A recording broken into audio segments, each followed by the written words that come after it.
કરીને દર મહિને પુરવઠા સલાહકારની મિટિંગ જિલ્લા કલેક્ટર ઓફિસે હોય છે.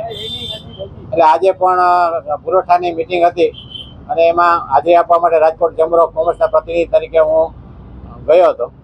તો ગયા વખતની મિટિંગમાં સડેલા ઘઉં અને જે રાશનમાં જે અનાજ આપવામાં આવે છે એ નબળી ક્વોલિટીનું હોવાની રજૂઆત અમે ગયા વખતની મિટિંગમાં કરેલી.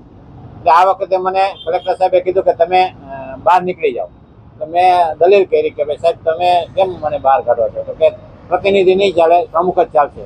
તો મેં કીધું કે ભાઈ બીજા ઘણા બધા ડિપાર્ટમેન્ટ એવા છે, ટોલ માપ છે કે બીજા ઘણા બધા ડિપાર્ટમેન્ટ એના પ્રતિનિધિ દર વખતે હોય છે. તો કે નહીં, નો આર્ગ્યુમેન્ટ.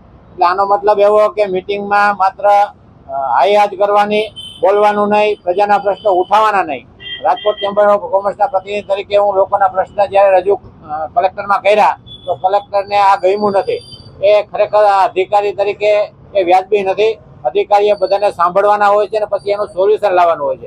અગાઉ 8 મિટિંગમાં હું પુરવઠાની ગયો છું, ત્યારે એને પ્રોબ્લેમ નહોતો. ગયા મહિને મેં આ મુદ્દો ઉઠાવ્યો, એના કારણે એને આજે મને કીધું કે તમે મિટિંગમાંથી બહાર નીકળો. અમે અત્યારે ચેમ્બરના પ્રમુખ સાથે મારે વાત થઈ ગઈ છે, વીપી વૈષ્ણવ સાથે, અને કીધું છે કે ભાઈ કોઈ પણ હવે આપણે કલેક્ટરના કોઈ પણ કાર્યક્રમમાં જવાનું થતું નથી. લેખિતમાં અમે કલેક્ટરને રાજકોટ ચેમ્બર ઓફ કોમર્સ તરફથી લેખિતમાં પણ મોકલી દેશું કે જ્યારે રાજકોટમાં કઈ કાર્યક્રમો હોય ત્યારે ચેમ્બરને આગળ કરવામાં આવે છે. એને કોઈ પ્રશ્ન સાંભળવાના હોય તેના જવાબો દેવામાં આવતા નથી.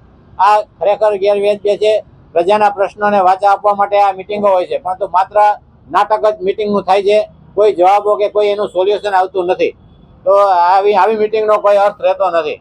સાંજ સમાચાર ફેસબુક પેજને લાઇક કરો, વિડીયો શેર કરો અને વધુ વિગતવાર સમાચાર માટે sanssamachar.net વિઝિટ કરો.